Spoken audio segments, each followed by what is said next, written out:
Hello everyone, this is me Sathiya here और मैं आपके लिए लेके आई हूँ एक और रीडिंग जो कि होगी फॉर हूएवर नीड्स इट।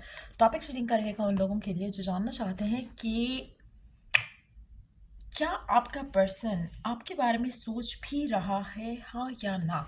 अगर आप राइट नाउ नो कांटेक्ट की सिचुएशन में हो और आपको आप अपने पर्सन को बहुत ज़्यादा मिस करते हो, पर एट द सेम टाइम आपको बिल्कुल भी फीलिंग नहीं होती है कि पर्सन आपको मिस कर रहा है, और आप जानना चाहते हो कि क्या वो पर्सन आपको मिस कर रहा है या सोच भी रहा है आपके बारे में या नहीं।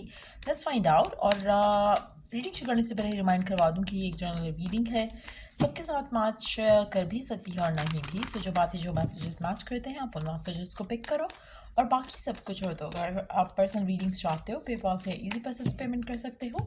सिर्फ तभी रीच आउट करो ताकि आपका भी टाइम वेस्ट नहीं हो और मेरा भी। So let's dive into the read and let's find out कि क्या आपका पर्सन आपके बारे में सोच भी रहा है, हाँ या ना। Eight of cups, three of souls, the world. अच्छा, पहली चीज़ मैं यहाँ पे मेंशन करूँगी कि आपका जो भी पर्सन है जिसके साथ राइट नाउ आप नो कॉन्टैक्ट की सिचुएशन में हो, मुझे लगता है कि जो आपका कनेक्शन जिस तरह से ख़त्म हुआ उसमें बहुत सारी चीज़ें ऐसी हैं जहाँ पर आपके पर्सन हो सकता है कि आपको लगता है आपके पर्सन की गलती थी, चीज़ें उसके एंड से ख़राब हुई। मुझे लगता है कि आपका पर्सन ख़ुद भी डिसअपॉइंटेड है इस पूरे सिनेरियो को लेकर, ख़ुद भी हर्ट है इस पूरे सिनेरियो को लेकर। बहुत सारी बातें ऐसी हैं जो कही नहीं गई हैं, जो शेयर नहीं की गई हैं, और बहुत सारी बातें ऐसी हैं जो कही गई हैं और बोली गई हैं, जैसे आप गुस्से में एक दूसरे को बोल जाते हो कुछ। मुझे लगता है कि to be very honest right now आप दोनों के लिए दूर होना बेहतर है। कुछ टाइम के बाद चीज़ें आप दोनों के दरम्यान में थोड़ी बेहतर हो जाएंगी। आपका पर्सन आपके बारे में सोचने लगेगा, उसको जो राइट ना एक होता है ना, जब आप गुस्से में होते हो तो आप बहुत सारी चीज़ों को बहुत ज़्यादा कुछ बोल जाते हो, और जो शायद ऐसी बातें कह जाते हो जो आप you don't even mean saying. तो मुझे लगता है कि कहीं ना कहीं कुछ ऐसी बातें कही गई हैं, चाहे वो आपके एंड से है चाहे वो आपके पर्सन के एंड से है, जो कि शायद प्रॉब्ली आप दोनों का मतलब नहीं था कहने का। जैसे आप गुस्से में कुछ बोल गए और बाद में रिग्रेट करते हो। मुझे लगता है कुछ ऐसी सिचुएशंस हैं, चाहे उसने आपको कुछ ऐसा कहा है जो वो रिग्रेट कर रहा है, चाहे आपने उससे कुछ ऐसा कहा है जो रिग्रेट कर रहे हो आप। लेकिन मुझे लगता है कि स्लोली चीज़ें थोड़ी जो आप दोनों ने सफ़र किया है इस एंडिंग के साथ, मुझे लगता है कि कुछ टाइम बाद आप और आपका पर्सन जो है इस पूरे सिनेरियो को थोड़ा फॉरगेट एंड फॉरगिव करने की सिचुएशन में आ जाएगा। अच्छा, यहाँ पर मुझे लगता है मेजॉरिटी लोगों के लिए इनिशियल स्टेजेस में आपके पर्सन ने आपके बारे में बहुत सोचा होगा, बहुत ज़्यादा सोचा होगा। लेकिन मुझे लगता है कि ग्रेजुअली चीज़ें जो हैं थोड़ी डिफरेंट होती चली गई हैं। मुझे लगता है to be very honest initially जो बातें कही गई हैं या हुई हैं, वो बहुत हैवीली एंड डोमिनेटली पर्सन के माइंड में रही हैं। बट स्लोली बट श्योरली मुझे लगता है कि पर्सन जो है आपके बारे में कंप्लीटली छोड़ना बंद कर देगा, स्लोली बट श्योरली। अब जब वो चीज़ें सोचना बंद करेगा तो डेफिनेटली उसमें अच्छी बुरी सारी चीज़ें हैं, लेकिन फिर ऐसा कुछ होगा आपके पर्सन की ज़िंदगी में जिसके ये आपके बारे में फिर से सोचेगा। सो अगर आपका कनेक्शन अभी रिसेंटली एंड हुआ है तो शुरू में ये बहुत सोच रहा होगा आपके बारे में। उसके बाद जो बातें हुई, जो जो कुछ हुआ कनेक्शन के अंदर, मुझे लगता है कि वो भूल जाएगा। आपको भी जिस तरह से चीज़ें हुई उसको भी। हो सकता है आप में से कुछ लोगों के लिए पर्सन मूव ऑन भी कर जाए। जब ये चीज़ें अपनी ज़िंदगी में थोड़ा आगे बढ़ाएगा उसके बाद कुछ ऐसा होगा इसकी ज़िंदगी में जो कि इसको अगेन आपकी याद दिलाएगा, और तब ये पर्सन आपके पास वापस आएगा। सो मेजॉरिटी लोगों के लिए मुझे लगता है कि जिस कंडीशंस में आपकी एंडिंग हुई, ये अच्छा हुआ कि आपकी एंडिंग हो गई इस इंसान के साथ, क्योंकि कहीं ना कहीं कुछ ऐसी बातें हो चुकी हैं, कही जा चुकी हैं, बोली जा चुकी हैं, जो कि आप दोनों के कनेक्शन को टॉक्सिक कर चुकी थी।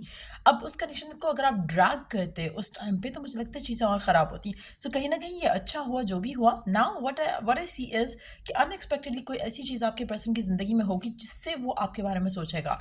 जब वो आपके बारे में सोचेगा तो उसके बाद उसका जो थॉट प्रोसेस है आपको लेकर वो बदलेगा। उसके बाद वो कंपैरिजन की सिचुएशन में होगा जहाँ पे वो सोचेगा कि क्या मेरी लाइफ अब अच्छी है या पहले अच्छी थी। सो कहीं ना कहीं अगर कुछ लोगों के लिए पर्सन आगे बढ़ जाएगा अपनी ज़िंदगी में, उसके बाद ये आपके बारे में सोचेगा। और कुछ लोगों के लिए ये पर्सन हो सकता है इसकी लाइफ में कुछ ऐसा मोमेंट आए जहाँ पर इसको कहीं ना कहीं आपकी याद आए। हो सकता है कि कोई ऐसी जगह ये जाए जहाँ पर इसको लगा हो कि आपके साथ इसने वहाँ पे टाइम स्पेंड किया था, जो कि अगेन इसको आपके पास इमोशनली जो है वो लेकर आए। लेकिन उसके बाद ये पर्सन आपको रीच आउट करने से पहले थोड़ा आपको स्टॉक करेगा, पहले आपको थोड़ा देखेगा। और ऑनलाइन देखेगा, सोशल मीडिया पे देखेगा, या वैसे ऑब्जर्व करेगा, हो सकता है स्टॉक करे आपको, लाइक अगर आप सेम सिटी सेम कंट्री में रहते हो सकता है उस तरह से भी स्टॉक करे आपको कुछ टाइम। उसके बाद यह पर्सन आपको अप्रोच करेगा और फिर पास्ट को लेट गो करते हुए, पास्ट को वाइंड अप करते हुए, या आपके पास एक नया चैप्टर लेकर आएगा। मुझे लगता है कि इस पूरे सिनेरियो को अगर मैं देखूं तो मुझे लगता है कि 1 महीने का टाइम लगेगा। पूरे सिनेरियो को अभी से ऑनवर्ड्स 1 महीने का टाइम लगेगा जब ये पर्सन आपके पास वापस आएगा। चाहे आपका बहुत पुराना ब्रेकअप हो चुका है तब भी, अगर नया ब्रेकअप हुआ है तब भी 1 महीने का टाइम मुझे लग रहा है कि पर्सन आपके पास वापस आएगा और नया चैप्टर शुरू करने के लिए रेडी होगा। और जो पास्ट की जो चीज़ें हुई हैं उसको पूरा कंप्लीटली वाइंड अप करेगा। इस माइंडसेट के साथ आएगा कि कुछ नया चैप्टर इसको शुरू करना है, इस इंटेंशन के साथ आएगा। अच्छा, एक और चीज़ भी हो सकती है, आप में से हो सकता है कि कुछ लोगों के लिए जब आप दोनों ने एक दूसरे से पार्ट वेज किए हों तो उसका रीज़न ये भी हो सकता है कि शायद आपका पर्सन रेडी नहीं था इस एंडिंग के लिए, लेकिन क्योंकि आप जो चाह रहे थे वो ये पर्सन नहीं कर पा रहा था उस टाइम पे, तो उस टाइम पे ब्रेकअप करना शायद बेहतर था। तो कहीं ना कहीं इनिशियल स्टेजेस में मुझे लगता है कि फाइट्स और आर्ग्यूमेंट्स करने से ज़्यादा अच्छा ये डिसीजन था कि कनेक्शन ख़त्म कर दिया जाता। और मुझे लगता है कि मेजॉरिटी लोगों के लिए वैसा ही कुछ हुआ था।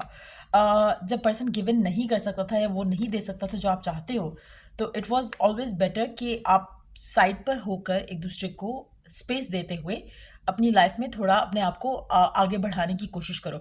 मुझे लगता है कि वंस दैट इज़ डन आपके एंड से और आपके पर्सन के एंड से, आपके उसके बाद जब आप एक दूसरे के पास वापस आते हो तब आपका पर्सन आपके बारे में ज़्यादा अच्छे से पॉजिटिवली सोच सकता होगा और फिर ये आपको अप्रोच करेगा। सो डेफिनेटली इनिशियल स्टेजेस में मुझे लगता है कि पर्सन वॉज हैप्पी कि चलो कनेक्शन ख़त्म हुआ। कुछ चीज़ें ऐसी थी जो कि आपको भी बॉदर करी थी, आपके पर्सन को भी बॉदर करी थी। कुछ टाइम उसने उन चीज़ों के बारे में सोचा, उसके बाद this person forget and forgive. Now उसके बाद एक फेज़ आएगा जहाँ पर ये पर्सन आपके बारे में सोचना शुरू करेगा, फिर से आपको मिस करना शुरू करेगा फिर से। हो सकता है कि एक महीने के टाइम स्पैन में इस पर्सन ने आने वाले 1 महीने के टाइम स्पैन में ये पर्सन आपके बारे में कुछ चीज़ें, इसको छोटी-छोटी चीज़ें इसको आपके बारे में आपकी याद दिलाना शुरू कर दें। उस छोटी-छोटी चीज़ों को कनेक्ट करते कुछ ऐसा होगा जो इससे अपने इमोशंस होल्ड बैक नहीं किए जाएँगे। सो डेफिनिटली पर्सन आपके पास फिर वापस आएगा। बट येस, मुझे लगता है कि गिवन सिचुएशन में अगर आपका रिसेंटली ख़त्म हुआ है कनेक्शन, तो ये पर्सन आपके बारे में ज़्यादा सोच नहीं रहा, लेकिन ये होना भी अच्छा है क्योंकि इससे जो कनेक्शन के अंदर जो नेगेटिविटी आ चुकी है, वो अच्छा है कि वो इस एंडिंग के साथ वो भी ख़त्म हो गई। जब ये ख़त्म हो गई है, it's gonna take 1 month time. उसके बाद ये पर्सन फिर से आपके पास आएगा, लेकिन एक पॉजिटिव एटीट्यूड के साथ आएगा। तो जो कही हुई बातें हैं, जो हर्ट की हुई चीज़ें हैं एक दूसरे को, वो ख़त्म हो जाएंगी। लेट्स सी कि आने वाले और 1 महीने के अंदर अंदर और क्या एक्सपेक्ट कर सकते हो आप इस इंसान के साथ। द टेम्पल पाथ, मुझे लगता है कि आप दोनों के दरमियान में जो ये गैप आया है, जो ये टाइम आया है, इसमें आप दोनों का गॉड के साथ कनेक्शन बहुत अच्छा होने वाला है। आपका अपने आप के साथ कनेक्शन बहुत अच्छा होने वाला है। और उस कनेक्शन के बाद जो रियलाइजेशन आपको होगी, जो इंट्यूटिवली आप अपने आप को एक नई जगह पर लेकर आओगे, उससे आपकी ज़िंदगी में बहुत ज़्यादा पॉजिटिव चेंजेस आएंगे और फिर आपकी ज़िंदगी में इस इंसान के साथ एक नया चैप्टर शुरू होगा जो कि विक्टोरियस होगा और filled with so many blessings होगा। सो ये रीडिंग आप लोगों की अगर आपको हेल्प किया हो, गाइड किया हो, तो लाइक शेयर सब्सक्राइब जरूर करो। चलिए द नेक्स्ट रीडिंग आप लोगों के लिए। Take care, bye.